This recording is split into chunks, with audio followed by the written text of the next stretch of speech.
Em Mateus 28, verso 19, também, depois que Jesus já tinha ressuscitado, ele deu um encargo, uma incumbência, dizendo: ide, portanto, fazer discípulos de todas as nações. Missão. Me permitam compartilhar alguns dados com vocês. Eles foram tirados do livro da Igreja Adventista do Sétimo Dia de 2024. São do dia 30 de junho de 2024. O Yearbook, está explicado melhor ali, se você quiser saber. Ele faz parte do Escritório de Arquivos, Estatísticas e Pesquisa da Igreja Adventista do Sétimo Dia Mundial. Lá contém o nome dos adventistas, lista autores e muitos números. Os dados que compartilharei agora são do dia 30 de junho de 2024. No mundo existem 8.085.347.000 pessoas. Nós somos 23.235.925 adventistas do sétimo dia. Amém? Amém. Isso significa que há um adventista para cada 348 não adventistas no mundo. Os países que fazem parte da divisão sul-americana, Peru, Equador, Brasil, Chile, Colômbia, Bolívia, acho que a Argentina, tem uma população de média 354.172.000 pessoas. Nós somos 2.691.253 adventistas. Isso significa que há um adventista para cada 132 não adventistas. Um adventista para cada 132 não adventistas. Estão arredondando os números. Quem compartilhará as boas novas de Jesus para todos eles? Na União Central Brasileira, o CB, União da qual fazemos parte, há 46.220.847 pessoas. Nós somos 297.122 adventistas do sétimo dia. Isso quer dizer que há um adventista para cada 156 não adventistas no estado de São Paulo. Nós nos encontramos na APS, Associação Paulista Sul. Segundo os dados na Associação Paulista Sul, a população é de 4.732.086 pessoas. Nós somos 40.602. Isso significa que há um adventista para cada 116,5 não adventistas. Há trabalho para ser realizado. E se você for observar, enfim, acho que já desapareceu, mas a primeira população, de adventistas é 23 milhões. No mundo inteiro, os adventistas são 23.235.925. Já na UCB, a população total da UCB já é quase o dobro que a população de adventistas no planeta inteiro. Então, há trabalho para ser feito. Qual é a minha responsabilidade com esse trabalho? E aqui no NASP, só para termos uma ideia, dos aproximadamente 100 alunos do Language Center, de 35 a 40 são adventistas e o resto são não adventistas. Quantos adventistas tem em todos os outros lugares do NASP? Na clínica que o NASP serve a população, no SENAP? E tudo isso está relacionado com Mateus 24, verso 14. Se alguém tiver dúvida, podem abrir suas Bíblias.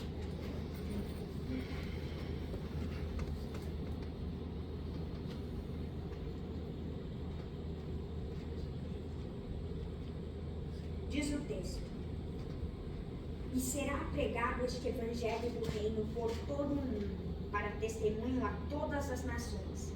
Então virá o fim. O contexto do capítulo 24 de Mateus nos mostra que nesse capítulo Jesus fala sobre a segunda vinda de Cristo. Assim nós podemos ler o texto: e será pregado este evangelho da segunda vinda de Cristo para todas as nações e então virá o fim. E quem foi chamado para pregar esse evangelho? Eu e você, os adventistas do sétimo dia. Porque nós amamos, aguardamos, apressamos e esperamos a segunda vinda de Cristo. Mas o texto não para por aí. Depois que ele diz que será pregado, ele faz uma pequena frase no final, e então virá o fim. Ou seja, a pregação do evangelho é o último sinal antes da segunda vinda de Cristo.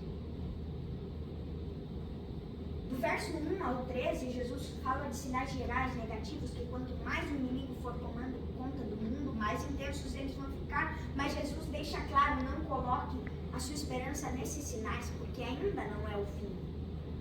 E no verso 13, quando termina a lista de sinais negativos, ele diz: aquele, porém, que perseverar até o fim, esse será salvo. Isso significa que ainda não é o fim. Por quê? Porque essa é uma lista de sinais gerais negativos, que quanto mais o inimigo for dominando o mundo, mais intensos eles vão ficar. Porque eles não são sinais de Deus, mas de um mundo sem Deus. E todos esses sinais vêm com o destaque de que ainda não é o fim. Porque não é o inimigo que vai marcar a data da segunda vinda de Cristo, não é ele. A segunda vinda de Cristo depende de Cristo, do Espírito Santo e do povo de Deus, de mim e de você. Então, se você ama a vinda de Cristo, não fique correndo atrás de sensacionalistas ou teóricos da conspiração que colocam medo para se preparar.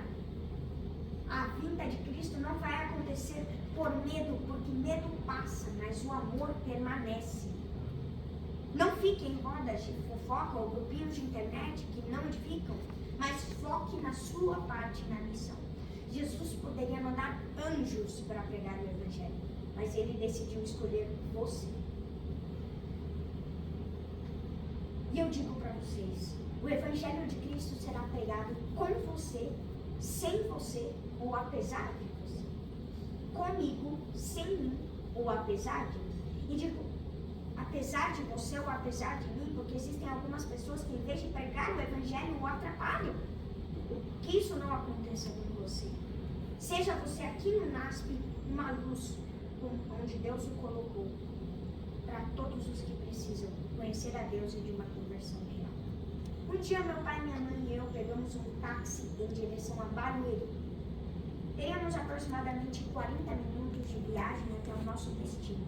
Meu pai, conversador, puxou conversa com o homem. De repente, meu pai ficou um pouco calado. Eu fiquei incomodado com isso. Eu tinha visto meu pai pregar para alguns motoristas de carro e levar a conversa para o Evangelho de Cristo Jesus, mas meu pai tinha ficado calado. Então, eu usei a tática do dedinho. Peguei meu dedinho indicador da mão direita e comecei a cutucar meu pai. Ele entendeu o recado e ele começou. Eu acho que ele estava tentando procurar uma maneira de recomeçar a conversação, mas ele continuou. Ele descobriu que o motorista era católico. Ele tinha vários colegas. E um dos colegas era meio estranho, porque ele não trabalhava aos sábados. Meu pai perguntou ao motorista por que o cara não trabalhava aos sábados. O motorista respondeu que era porque ele frequentava a igreja adventista e que lá eles ensinavam assim. Na conversa, meu pai não disse que nós frequentávamos a igreja adventista também para não criar preconceito. Mas a conversa evoluiu a tal ponto que o motorista estava concordando que tudo o que nós acreditamos deve estar na Bíblia. Se nós não mentimos porque a Bíblia diz que não é para mentir. Se a Bíblia diz que devemos ir para a igreja, devemos ir para a igreja. Então meu pai deu uma recomendação para o motorista. Você tem uma Bíblia católica em casa? Sim, certo. Por que você não pega a sua Bíblia e leva para o seu colega adventista para que ele mostre e ele prove que ele guarda o sábado? Então o motorista achou uma boa ideia para ganhar, eventualmente, claro, ganhar uma conversa com o colega adventista. Irmão, Irmãos, eu não sei o que aconteceu depois. O que eu sei é que pela graça de Deus esse homem foi levado a conhecer mais de Jesus. Se você é cristão, você tem uma missão. E não importa qual seja o seu cargo nesse campus ou fora dele, você precisa pregar. Porque cristãos estão sempre em missão. Adventistas estão sempre em missão. Se for para a loja, estou na loja para cumprir a missão. Comprar é uma oportunidade para cumprir a missão. Se recebo um novo aluno, um pai de aluno ou a força policial, que às vezes vem por aí, são oportunidades para cumprir a missão. Por quê? Porque cristãos estão sempre em missão. O dia está começando. Você pode usá-lo para cumprir a missão. Compartilhar a certeza da segunda vinda de Cristo que você tanto ama. Pregar o Evangelho. Agora, Deus está te chamando para, a partir de agora, você começar a pensar em aceitar e estar sempre em missão. Aqueles que gostariam disso, posso ver as mãos? Posso ver os em pé?